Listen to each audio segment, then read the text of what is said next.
The Unraveling Thread, Chapter 1, The Unspoken Rift. The silence in the house was a heavy, suffocating thing, far more oppressive than any argument. It had been 6 months since Hailey walked out.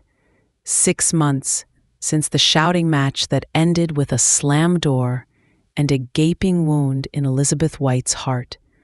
Liz, as everyone called her, had spent the last 2 decades building her life around Hailey, pouring every ounce of her love, her energy, her dreams into raising her only child. They had weathered teenage rebellion, navigated the choppy waters of adolescence, and emerged, Liz thought, stronger and more connected. But then came the college years, the burgeoning independence, and a fierce clash of wills that ended with Hailey's defiant departure. Liz, a woman in her late 40s, had always been resilient, a survivor. She had built a comfortable life for them in Santa Rosa, California, working as a dedicated kindergarten teacher, her days filled with the bright laughter of children, a stark contrast to the quiet ache at home. She missed Hailey's easy laughter, her messy creativity, even their spirited debates. She prayed for a reconciliation, a phone call, anything to bridge the chasm that had opened between them. Then, one crisp autumn afternoon, a car pulled into her driveway. It wasn't Hailey's old beaten-up sedan, but a sleek, unfamiliar vehicle. Hailey emerged, her posture stiff, her face unreadable. She was dressed in a tailored suit, a sharp departure from her usual bohemian style. There was a coldness in her eyes Liz had never seen before. Liz's heart leaped with a desperate hope. Was this it? The long-awaited apology? A chance to mend what was broken? "Hailey," Liz began, her voice thick with emotion. "I'm so glad you're here. Let's talk, please." Hailey didn't smile. She didn't move to embrace her. She simply stood on the porch, her gaze unnervingly steady. "I'm not here for that, Liz," she said, her voice flat, devoid of warmth. "I'm here because I have something to tell you." Liz felt a prickle of unease. "What is it, sweetheart?" Hailey reached into her purse and pulled out a plain white envelope. She extended it towards Liz, her hands steady, almost clinical. "I had a DNA test done," she stated, her voice devoid of inflection. "A full genetic profile. And it turns out, you're not my mother." The words hung in the air, cold and sharp, shattering the fragile hope that had just bloomed in Liz's chest. Her world, in that single, impossible sentence, imploded.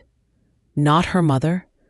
The woman she had carried, given birth to, nursed, nurtured, loved with every fiber of her being.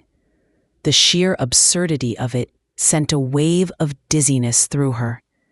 "Hailey, what are you talking about?" Liz whispered, her voice barely audible. "That's ridiculous. Of course I'm your mother." Hailey's eyes, once so familiar, now seemed to hold a distant, almost accusatory gleam. "The test results are conclusive, Liz. They don't lie. There's no biological connection. You and we're not related." She placed the envelope in Liz's trembling hand. "I just thought you should know." And with that, she turned, got back into the unfamiliar car, and drove away, leaving Liz standing alone on her porch, the white envelope clutched in her hand, the quiet of the house now screaming with an impossible, devastating truth. The daughter she had raised, the girl she loved, had just walked away, claiming she wasn't hers, and the proof, she claimed, was in the DNA. Chapter 2. The Unthinkable Truth. The DNA test results lay spread across Liz's kitchen table, cold and sterile in the afternoon light. She had opened the envelope with trembling fingers, her eyes scanning the complex charts and percentages.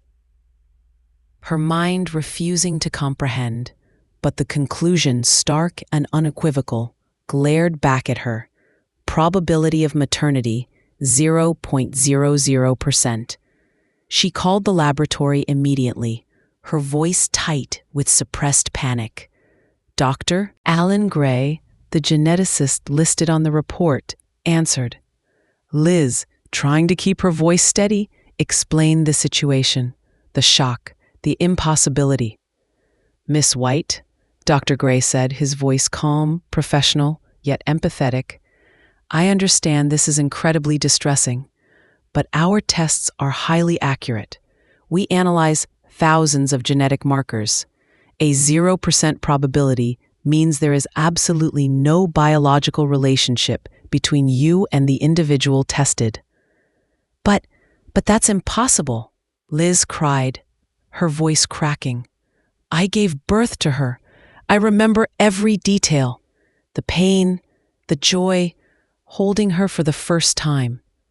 She was born in St. Jude's Hospital in Seaside, Oregon, on June 12, 1999. I remember the delivery room, the nurses, the doctor. How can a test be wrong about something so fundamental? Dr. Gray paused. Tests are rarely wrong in the sense of a miscalculation. However, human error in sample collection or extraordinary circumstances, though incredibly rare, can sometimes lead to unexpected results. Are you absolutely certain of the sample's origin? Hailey gave it to me herself, Liz said, feeling a fresh wave of despair. Hailey's cold, resolute demeanor had left no room for doubt. She believed the test implicitly. Well, Ms. White, Dr. Gray concluded, I can only stand by the results of the samples we received. If you wish to pursue this further, a retest would be the first step, or perhaps a closer examination of the circumstances surrounding the birth. The conversation ended, leaving Liz in a vortex of utter bewilderment. If Hailey wasn't her biological daughter, then who was? And where was her own child? The sheer magnitude of the implication was staggering. Had her baby been stolen? Switched at birth? It felt like a plot from a sensational movie, utterly unthinkable in her ordinary life. She tried to revisit her memories of Hailey's birth. St. Jude's. Jude's Hospital, Seaside, Oregon, a small, coastal town. She had been visiting a friend there, a difficult pregnancy, and had gone into labor unexpectedly. The hospital had been small, slightly understaffed, she remembered, a sense of chaotic calm. The labor had been long, exhausting. She recalled the distinct smell of antiseptic and sea salt, the gentle, encouraging voice of a nurse, the blurry joy of holding her newborn daughter for the first time. Hailey, so tiny, so perfect. But now, a chilling thought began to take root. What if that tiny, perfect baby hadn't been hers? What if, in the exhaustion and overwhelming emotion of childbirth, a terrible, unthinkable error had occurred? Liz, a woman who rarely made impulsive decisions, knew what she had to do. She had to go back to St. Jude's Hospital, back to Seaside, Oregon. She had to unravel this impossible truth. Her entire life, her identity as a mother, rested on finding answers. She had to know who her biological daughter was, and how the child she had raised, loved, and now seemingly lost had come to be in her arms. The journey, she knew, would be painful, potentially devastating, but she had to know. The quiet ache in her heart now burned with a fierce, unyielding need for the truth. Chapter 3. Footprints in the Sand of Time. The drive to Seaside, Oregon, was a pilgrimage of hope and dread. The coastal town, once a blurry backdrop to her joyous memory of Hailey's birth, now loomed as a place of potential revelation and crushing heartbreak. St. Jude's Hospital, Liz found, was no longer a functioning hospital. It had been converted into a retirement home, its once bustling maternity ward now quiet hallways filled with the elderly. She managed to secure a meeting with the current administrator, explaining her unusual and deeply personal inquiry. The administrator, a kind but harried woman, listened patiently, then sighed. "Miss White, records from that far back, especially for a small, now-defunct hospital wing, they're often incomplete or lost. We've had a few inquiries about old birth records, but it's very difficult." Liz persisted, her voice firm. "I understand, but I need to know. I need to see the birth records from June 1999. Are there any former staff members who might remember that period?" The administrator thought for a moment. "Well, there was Sister Maria. She was a nurse in the maternity ward for decades. She retired shortly after the hospital wing closed. She's in a Catholic retirement community just inland. Her memory isn't what it used to be, but she has flashes of clarity. Sister Maria, a name that resonated with a vague sense of familiarity. Liz remembered a kind, elderly nun with gentle hands who had helped her during her difficult labor. A flicker of hope ignited within her. She drove to the retirement community, a peaceful, sprawling complex surrounded by quiet gardens.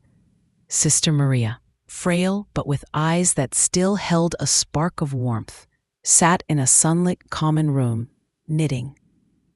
Liz introduced herself, cautiously, her heart pounding. "Sister Maria," Liz began, her voice soft. "My name is Elizabeth White. I gave birth to my daughter, Hailey, here at St. Jude's in June 1999. I was hoping you might remember that time."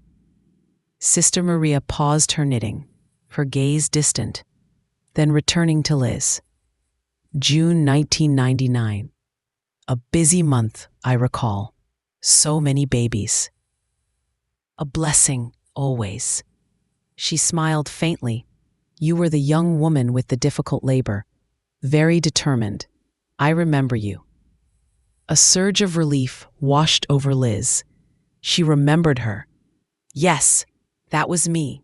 Sister, I have a very difficult question. My daughter, Hailey, recently had a DNA test, and it indicates I'm not her biological mother. I don't understand how this is possible. I was hoping you could help me." Sister Maria's smile faded. A shadow crossed her eyes. She put down her knitting, her hands trembling slightly. Not her mother. Oh dear, such a sorrow. There was an incident that month, a great sadness, a baby. There was a mix-up, a terrible, terrible mistake. Liz leaned forward, her breath hitched in her throat. A mix-up? What kind of mix-up? Sister Maria's eyes clouded, her memory faltering, then returning with a painful clarity. 2 babies, born close together. One was very ill, very frail. Her mother, a young woman, very poor. No family. She was distraught. She wanted to give the baby up. And then the baby died. So very quickly. Such a tragedy. "And the other baby?" Liz urged, her voice trembling. "The other baby, also a girl, healthy, strong. But the records, they were in such disarray. The nurse, a young one, she was new, overwhelmed. And then they got the names mixed up, the charts, the wristbands. It was chaos. And the sick baby, no, the healthy baby. Oh, my memory." Sister Maria drifted off, her gaze unfocused. "Sister," Liz pressed, her voice gentle but insistent. "Please, try to remember. My baby. Was my baby healthy? Was she switched with the sick baby?" Sister Maria seemed to struggle, the words forming slowly. The healthy baby, your baby, I think. She was given to the wrong mother. The poor, distraught mother who had just lost her own baby. She was given your healthy baby. It was a terrible, desperate act. They thought it would bring her comfort, a replacement, to ease her suffering, a replacement. Liz felt a cold dread spread through her veins. Her healthy baby, given to a grieving mother who had just lost her own, to ease her suffering. And Liz had been given what? The sick baby? The one who then miraculously survived? Or had she been given the sick baby's death certificate and told her baby was gone while her child was given away? No. The DNA test was clear. Hailey was not her biological daughter. So, the sick baby had been given to her, the one who had survived, Hailey, and her own biological daughter had been given to the other woman, the grieving mother.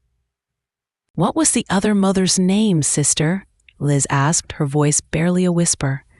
Sister Maria closed her eyes, searching her fading memory. Rebecca Stevens, a fragile young woman. She was consumed by grief. She took the baby, your baby, and she left. Never looked back. They thought she had found solace, but it was all a terrible, terrible lie. Rebecca Stevens. The name echoed in Liz's mind, a new thread in the unraveling tapestry of her life. Her biological daughter was out there, and the baby she had loved and raised, Hailey, was the child of Rebecca Stevens. The truth, devastating and profound, had finally surfaced. Chapter 4. The Ghost in the Nursery. The revelation from Sister Maria was a seismic shock, rearranging every memory, every belief Liz held about Hailey's birth. The sweet, frail nun, her memory fading, had unknowingly gifted Liz the most agonizing truth of her life. Her biological daughter had been given to another woman, a grieving mother, as a replacement for her own deceased child. And Liz, unknowingly, had raised the child of Rebecca Stevens, a woman she had never met. The pieces began to fall into place with horrifying precision. The chaos in the understaffed hospital, the desperate act of a nurse trying to help a distraught mother, perhaps covering up the death of another infant, or simply an unthinkable mistake, Hailey's cold, unyielding stance, her immediate belief in the DNA test. It suddenly made a terrible kind of sense. Someone had found Rebecca Stevens, and Rebecca Stevens, in turn, had found Hailey. Liz felt a wave of nausea. The daughter she had loved, nurtured, and now desperately missed was not hers by blood. And her own flesh and blood, her true daughter, was out there, living a life she knew nothing about, perhaps utterly unaware of her true parentage. The grief for the lost years, for the stolen motherhood, was immense, but stronger still was the fierce maternal urge to find her. She returned to the retirement community, gently pressing Sister Maria for more details about Rebecca Stevens. Sister Maria remembered Rebecca's profound grief, her quiet departure, and a faint rumor that Rebecca had moved inland, perhaps to a small farming community in the Willamette Valley. Liz pored over old records, using her own skills honed from years of meticulous organization. She cross-referenced names, birth dates, any leads she could find in the scant, often incomplete hospital archives. It was like searching for a phantom in a sea of forgotten data. She found a sparse record of Rebecca Stevens's birth, a few outdated addresses, nothing concrete. The trail was cold, buried under decades of time and likely deliberate silence. Then, She remembered Hailey's recent uncharacteristic behavior, her sudden embrace of a sophisticated, almost corporate image, her guardedness about her activities before returning with the DNA test. It didn't fit the Hailey Liz knew. What if Hailey hadn't just found a DNA test? What if she had been sought out, manipulated? Liz tried calling Hailey's phone, but it went straight to voicemail. She sent texts, pleading for a conversation, for understanding. No reply. It was as if Hailey had vanished again, leaving only the devastating truth in her wake. Liz returned to Dr. Alan Gray. She explained everything. Sister Maria's testimony, the hospital mix-up, Rebecca Stevens. Dr. Gray listened, his professional demeanor giving way to a look of profound concern. "This is an incredible story, Ms. White," he said, shaking his head, "and a terrible injustice. Based on what you've told me, if you can find Rebecca Stevens, we could potentially do a familial DNA match from your profile. It might lead us to your biological daughter, or at least confirm Rebecca's connection to Hailey." With Dr. Gray's help, Liz began a more specialized search. They used her DNA profile, looking for distant relatives, any familial connection that might lead to Rebecca Stevens, or more importantly, to Liz's biological daughter. It was like casting a net into the vast ocean of genetic data, hoping to catch a single precious thread. Weeks of anxious waiting followed. Liz felt like she was living in a dream, suspended between two realities, the life she had known and the truth that was slowly, agonizingly revealing itself. She often found herself staring at old photographs of Hailey, seeing not just the child she loved, but the ghost of another woman's daughter and the aching void of her own. Then the phone rang. It was Dr. Gray, his voice hushed, urgent. "Ms. White, we have a hit, a familial match, not a direct one, but a strong enough connection to suggest a close relative, a woman named Sarah Miller. She lives in a small town called Grants Pass, Oregon, and her birth date is June 13th, 1999. June 13th, 1999, the day after Hailey's supposed birthday, the day her healthy daughter would have been given to Rebecca Stevens. The timing, the location, the genetic match, it all pointed to an unbearable, exhilarating possibility. Sarah Miller. Could she be her daughter? Liz felt a mix of terror and elation. Her quest was nearing its end, and her true motherhood, long stolen, was within reach. Chapter 5. The face of a stranger. The journey to Grants Pass, Oregon, felt like a leap into the unknown. Liz was armed with a name, a birth date, and a sliver of hope, but also a profound apprehension. How would her biological daughter react? Would she be angry, confused? Would she even believe her? Sarah Miller. The name felt alien, yet impossibly intimate. Liz had practiced what she would say, rehearsing different scenarios in her mind, discarding each one as inadequate. How do you tell a grown woman that the life she knew was a lie, that her mother wasn't her mother, and that you were her true parent? Grants Pass was a charming, unassuming town, nestled along the Rogue River. Liz found Sarah Miller's address, a modest house with a well-tended garden. She took a deep breath, her heart pounding a frantic rhythm against her ribs. This was it, the moment she had longed for and dreaded for decades. She knocked on the door. After a moment, it opened. A woman stood there, mid-20s, with warm brown eyes that immediately felt familiar. Her hair, a rich auburn, was pulled back in a loose ponytail.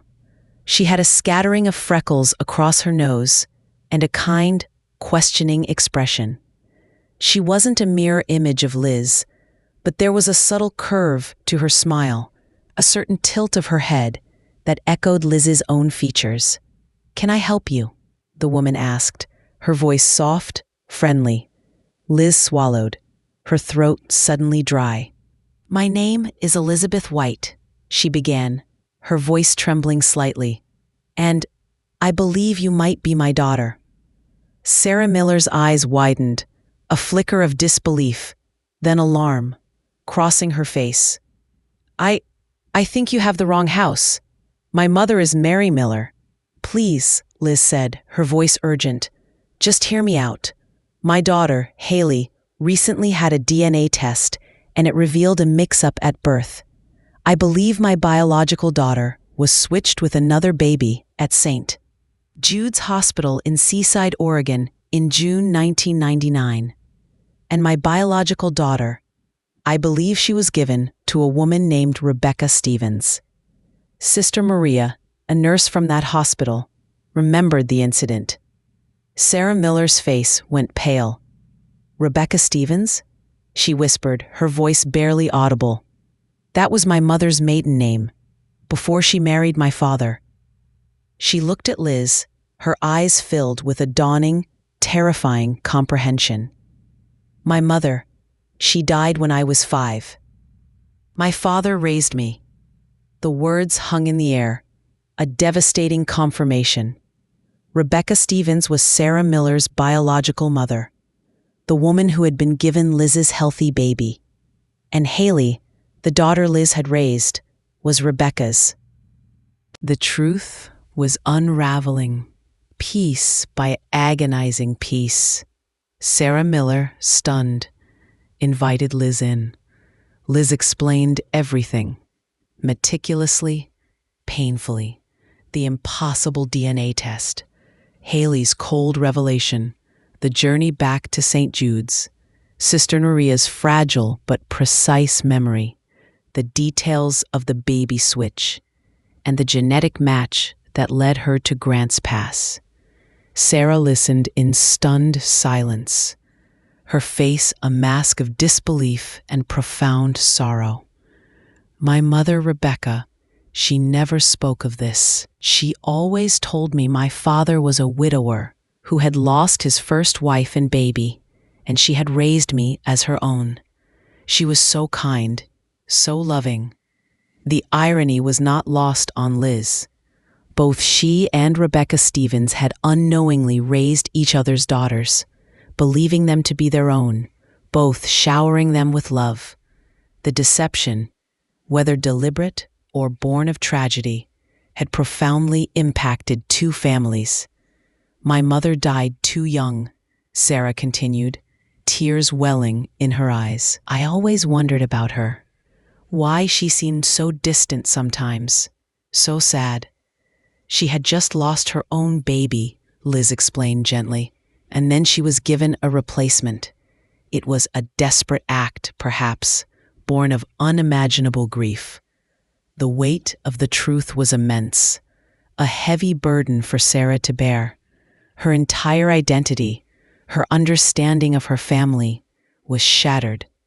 But in Liz's eyes, Sarah saw not just a stranger, but a woman who looked strangely familiar, a woman who radiated an undeniable warmth, a profound maternal love.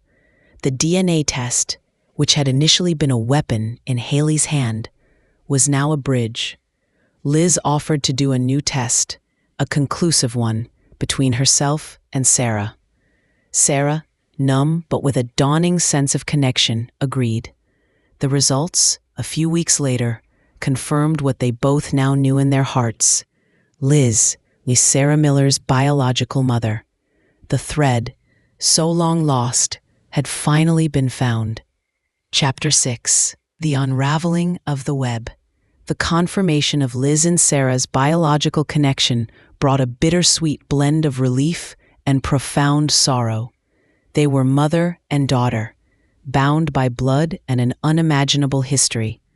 But the joy of finding each other was tempered by the pain of the lost years and the heartbreaking reality that Hailey, the daughter Liz had loved and raised, was not hers. Liz tried to reach Hailey again, desperate to share the full truth, to explain the hospital mix-up, to offer understanding and perhaps reconciliation. But Hailey remained silent, her phone unanswered, her messages unread. It was as if she had deliberately chosen to disappear, taking the original DNA test results with her, perhaps still believing Liz had knowingly deceived her. Dr. Gray, witnessing the emotional toll on Liz, offered his support. He understood the complexities of such a revelation. Together, they decided to investigate Rebecca Stevens further. If Rebecca had been the one to take Liz's healthy baby, her motivations needed to be understood. Was it pure grief? Or was there something more manipulative, something that explained Hailey's current coldness and the sudden appearance of the DNA test? They discovered that Rebecca Stevens, after losing her own baby, had indeed moved to Grants Pass, seeking a fresh start. She had married, raised Sarah, and lived a seemingly quiet life. But further digging into Rebecca's past, through old friends and distant relatives, revealed a darker side. Rebecca had been deeply troubled by her inability to have children after Sarah's birth, plagued by unresolved grief and a hidden guilt. She had always kept a tight control over Sarah's life, almost obsessively so, fearing she would lose her too. Then, a crucial piece of information emerged. A former colleague of Rebecca's, now retired, mentioned Rebecca's deep fascination with ancestry websites and genetic testing in the years leading up to her death. She had been desperate to find any surviving relatives, any connection, perhaps a desperate attempt to find answers about her own family's medical history. It was highly likely that Rebecca, driven by this obsession, had initiated the search that eventually connected Hailey to her biological family. The pieces began to fit. Rebecca, knowing she had received a child that wasn't hers, perhaps driven by guilt or a desperate need for a deeper connection, had likely initiated the genetic search for her own biological child. And when Hailey's profile surfaced, the truth, so long buried, had been revealed. Rebecca, before her death, must have found Hailey, shared the truth, and possibly, either deliberately or through her own bitterness, framed Liz as a deceiver. This would explain Hailey's coldness, her conviction that Liz was not her mother, and her complete detachment. Liz felt a new wave of sorrow. Hailey wasn't just a lost daughter. She was a manipulated young woman, caught in a web of decades-old tragedy and lies. Rebecca, in her own grief and desperation, had unwittingly inflicted another layer of pain. Liz and Sarah, now truly connected, decided to pursue the matter legally, not out of malice, but to formally acknowledge the truth of their births and to prevent such a catastrophic error from ever happening again. The case became a landmark. The old St. Jude's Hospital, even in its new incarnation, faced scrutiny. The original medical records were re-examined, uncovering evidence of the nurse's negligence and the deliberate cover-up of the baby switch, intended to protect the hospital's reputation after a series of staffing shortages and quality concerns. The story hit the news, shocking the medical community and the public. 70-year-old baby switch uncovered. Families reunited by DNA test. The media attention was intense. But Liz and Sarah, guided by their need for truth and healing, faced it with grace and quiet strength.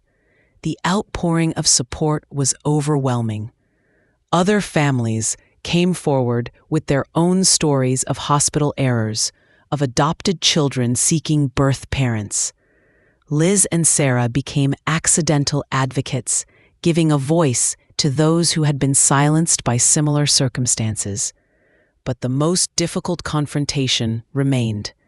Liz needed to speak to Hailey, to offer her own truth, her own understanding, her profound love, biological or not. She sent a final, heartfelt letter to Hailey's last known address, pouring out her heart, explaining the full, tragic story of the hospital mix-up, Rebecca's role, and her unwavering love for the daughter she had raised. "Hailey," she wrote, "you are and always will be my daughter. Blood or no blood, the bond we built, the years we shared, that is what truly defines us. I love you, and I always will." Then Liz waited. Forgiveness, she knew, was a long road, and some wounds, even with the truth revealed, might never fully heal. But she had done all she could. She had found her biological daughter, and she had spoken her truth to the one she had raised. The unraveling thread of her life was slowly, painfully, being rewoven into a new, complex, but ultimately honest tapestry. Chapter 7. The Unconditional Thread. The letter to Hailey was sent, a raw, vulnerable piece of Liz's soul poured onto paper. Then came the waiting, a quiet agony that felt strangely familiar, echoing the months after Hailey first walked out. Liz knew that even with the full truth revealed, the damage might be too deep, the manipulation too pervasive, but she had to try. She had to offer Hailey the chance to understand, to heal, to perhaps one day reconcile. Meanwhile, Liz's relationship with Sarah flourished.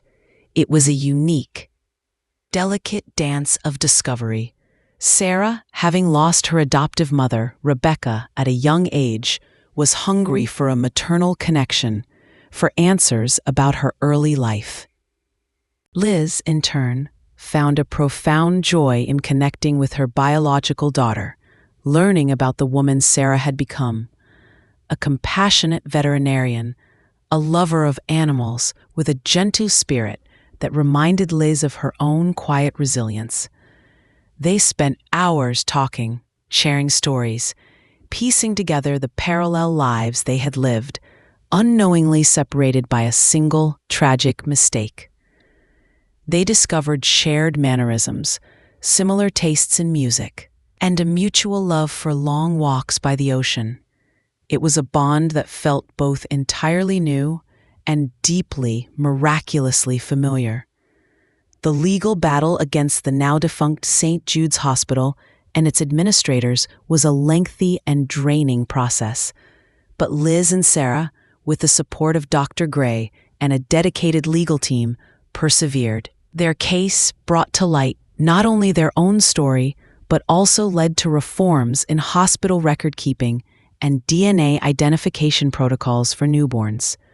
Justice, in its own slow, arduous way, was being served. One quiet afternoon, months after the letter was sent, Liz's phone rang. It was an unfamiliar number. She answered, her heart leaping into her throat. "Liz?" A hesitant voice, soft, almost fragile. "It's Hailey." Liz felt tears spring to her eyes. "Hailey? Oh, Hailey, thank God."